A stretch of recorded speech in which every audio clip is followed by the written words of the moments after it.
guys, and welcome back to read another chapter. If you guys do not know by the title of this video, I have two parts to this February wrap up. I have already read 16 books and it is February 17th, which means it'd be an hour-long video if I showed all the books I have read. And this is why I have broken up into two parts. Yeah, let's just dive in. I have two books that are not in this stack. They are library books. No. Yeah, library books. And I just don't have them with me. Which means nothing.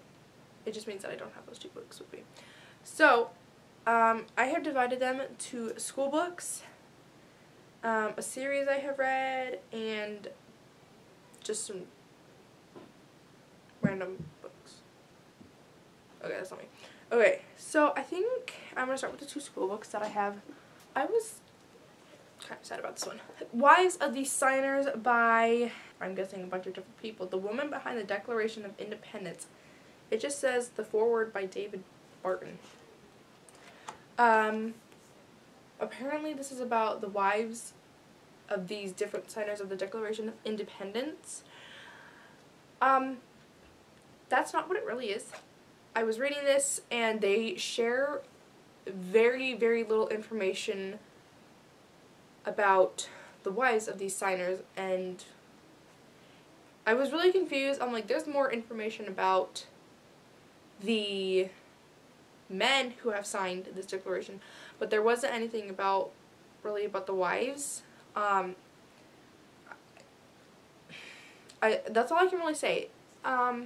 It's just different people who have signed the declaration, and even though it says wives of the signers, there wasn't very much information about the wives. It was more about the men, which I was really bummed about because you don't know a lot of the wives, which I'm guessing is probably the case in here is because they didn't have a lot of information though, so they did more information about the men who signed.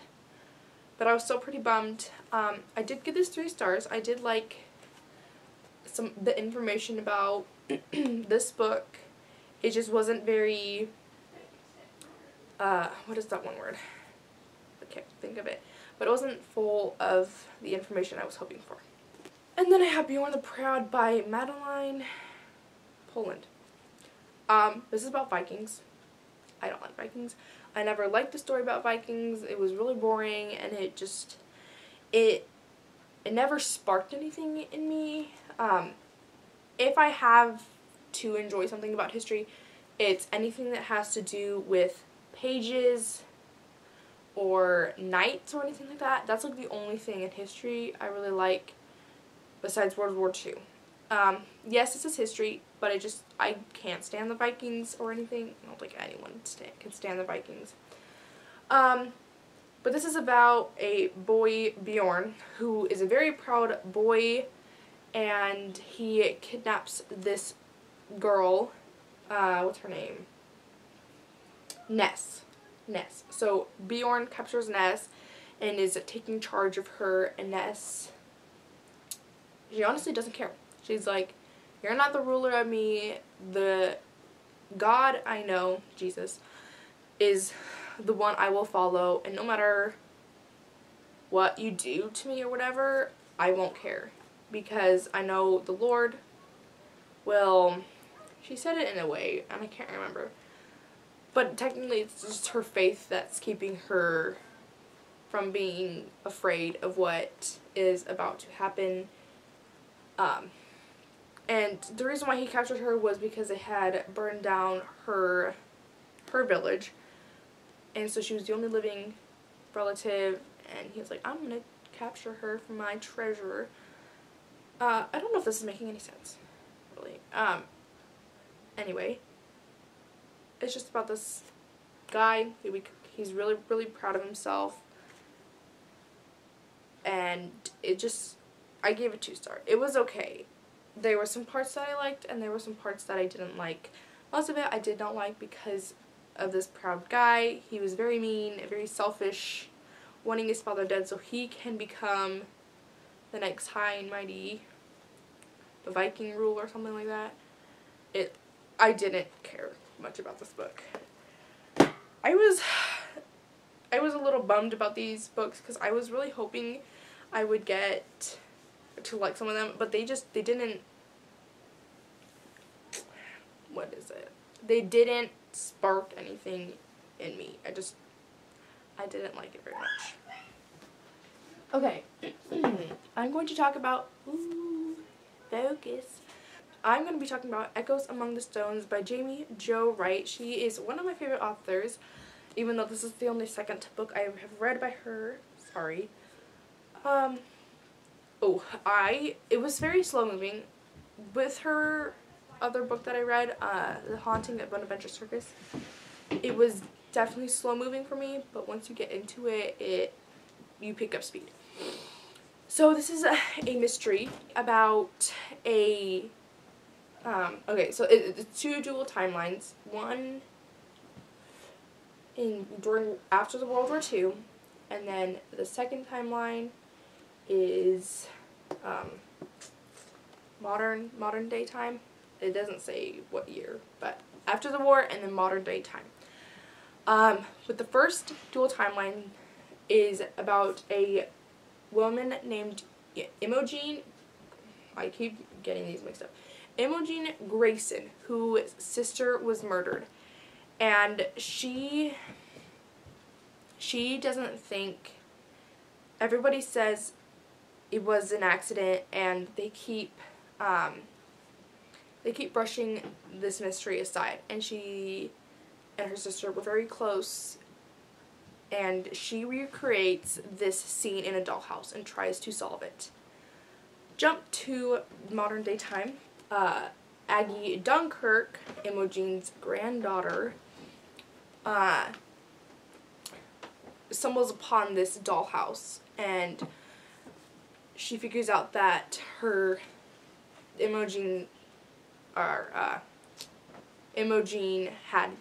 her grandmother is Imogen, whose sister died. There we go.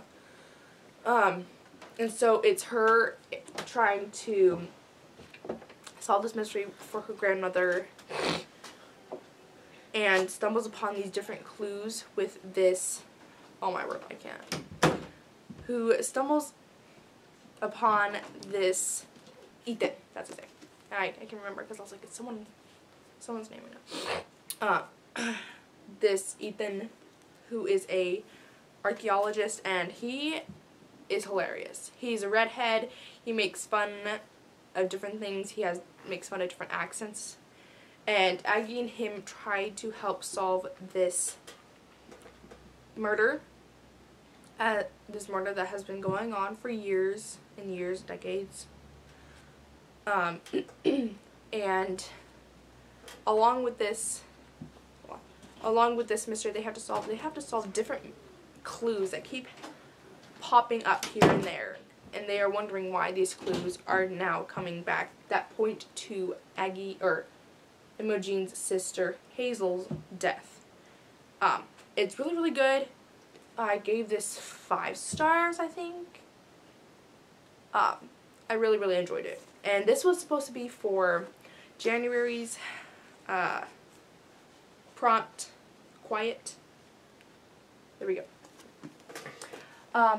Since we're going for prompts, I will do February's prompt. I did get one of the Love Comes Softly series, which is some that I wanted to get done. I have 2 more left. Don't know if I'll be able to get them done this month. I will try my hardest. But this is about Belinda, Marty and Clark's surprise child. Yeah, surprise child who is desperately wanting to be a nurse. She loves caring for people. She has such a tender heart. And a lot of people not necessarily make fun of her, but they don't think she can handle it. And so once Marty and Clark decide that she's old enough to tag along with her older brother Luke to these different house calls, she learns different cases. So one of them was her first case, I think, was a crushed arm who this boy had to be amputated. The next one was a girl who got burned really bad. There was another one when she was older, she got to help in a delivery. And so it's just her so she was 11 when this first started, and it stopped when she was 15. It's about 4 years of whatever. And along with her learning to be a nurse, her cousin Melissa, Melinda is also in here. Yeah, I'm not going to get to that. Melissa, who comes to stay so she can finish her schooling for becoming a teacher, and along with that comes, you know, the troubles, the drama, going after the same boy drama. Can't wait for that. So, yeah, it's kind of like it's a diary, pretty much. It's pretty much a diary of her during 4 years. I think. 4 years. Yeah. So, there it is. That was February's prompt. Okay, let me talk about the 2 library books. One of them was The Remarkable Journey of Coyote Peterson. Oh, wrong way. Wait. Of Coyote Peterson. This is really hard. This is about a girl who was nicknamed Coyote and her father nicknamed Rodeo. Coyote and Rodeo leave their hometown after Coyote's mother and 2 sisters die in a crash. So they live on this bus have been living on this bus, traveling from place to place for 5 years, never returning to their hometown. Along with them traveling, they pick up strangers who need to get to a place but either don't have the money to, or they just whatever. Coyote then persuades Rodeo to go back to their hometown to pick up this memory box that Coyote and her sisters and mother made before this park that they buried it at is going to be demolished. It was a very good book. There was language in it, which I was really bummed about. This Coyote girl had lots and lots of attitude. She wanted it her way or the highway. That's what I didn't like about it. But I did give it 3 stars because I liked it, and yet I didn't like it at the same time. So I just stuck with 3 stars. I can't remember the book. I will put it right here though. This is the second one of the Derricott Tales. I was really glad I found this on Hoopla. I did listen to Castle of Refuge by Melanie Dickerson was the next one I read. This tells the story of Audrey, whose sister is extremely cruel, so she runs away from home and stumbles upon this castle. This castle is Lord Derricott's castle he has inherited from his father, who is now passed on. While Audrey is staying there, trouble comes, and Audrey's sister somehow finds her and tries to kidnap her and pay for what she has done. Not really anything. Lord Derricott then tries to save Audrey, and happily ever after. That's pretty much the entire story. I don't know what fairy tale this one is from, or Court of Swans, because she tells them from different storytellers, or from different story tales, fairy tales. Okay, I'm going to be talking about the one DNF I had, and that was The Sisterhood of the Traveling Pants by Anne Frashers. Oh my word, do I have things to say about this book. I got halfway into it, and the S word was mentioned twice, and inappropriate things were happening of these girls trying to go after guys in inappropriate ways, and I got halfway and I'm like, you know what, this is not, I should not be wasting my time reading books like this, so this is going bye-bye. The other book I read was Love Life Again by Tracy Mile. I feel like this is a book this is an author someone said. Christina's Shells. She was talking about different Christian authors who just weren't the greatest, and she was banned from her house, and they were banned from her house, I think, something like that. I feel like this is one. Anyway, this is about how to love your life again. I like books about this, not that I'm struggling with my life or anything, but I do like books, and I try to review these. I didn't enjoy this one. She was talking more about her struggles and it was more towards the middle that she started talking about how God was helping her through all of this trouble and turmoil she was going through. I was really bummed about it. This is not going to be staying on my shelves. It is going to be going, and I gave it 2 stars because it wasn't helpful in any way. Okay, except for this one, I have a series for you.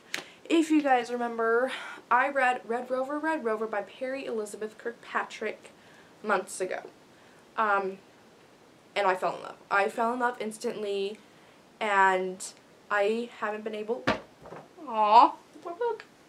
I haven't been able to get the rest since now. So, if you guys do not know already, these are a mystery / spy mix of this 19-year-old girl, Emily Abbott, who happens to get caught up in a spy case. But because of this accidental case, she tags along with this so-called barista she now works with, who she finds out is a spy, and tags along with him during a case that happens at the coffee shop she works at. So that was the first one. I have the rest from books 2 through 8 here that I finished in a week's tops. Book 9 is coming out. I have been is out or is coming out. But I found Perry Kirkpatrick's blog, and she was giving us a draft, or she was letting her read a draft of the 9th book, and I need to own all of her books. But each one is about a different case. Plan to Fail, Bad Things, Small Packages, Tutor Nanny Spit Up Spy. Oh, this one was my favorite of all time. Let me just put these down. A Spying We Go, Once Upon a Dime, 5-Star Spy, and Fair in War. And each book takes place of a different case that Emily ends up getting herself mixed into, and they figure out that she's really, really smart and helps with these different cases. So she just keeps, and she ends up getting mixed up in each single case. I gave these all 5 stars, or the ones that I read. I gave them all 5 stars. They are really small. I could finish these in a few hours tops. And I couldn't stop laughing over them because they are amazing. I will be doing a review on these. I have done one on Facebook, and I was really excited when Perry Kirkpatrick commented on that post. That just made my day. It more than made my day, it made my week. But I read these. So that was part 1 of the books I read in February. I hope you guys enjoyed it, and I will see you guys in the next video. Oh, and don't forget to have another cup of coffee or tea.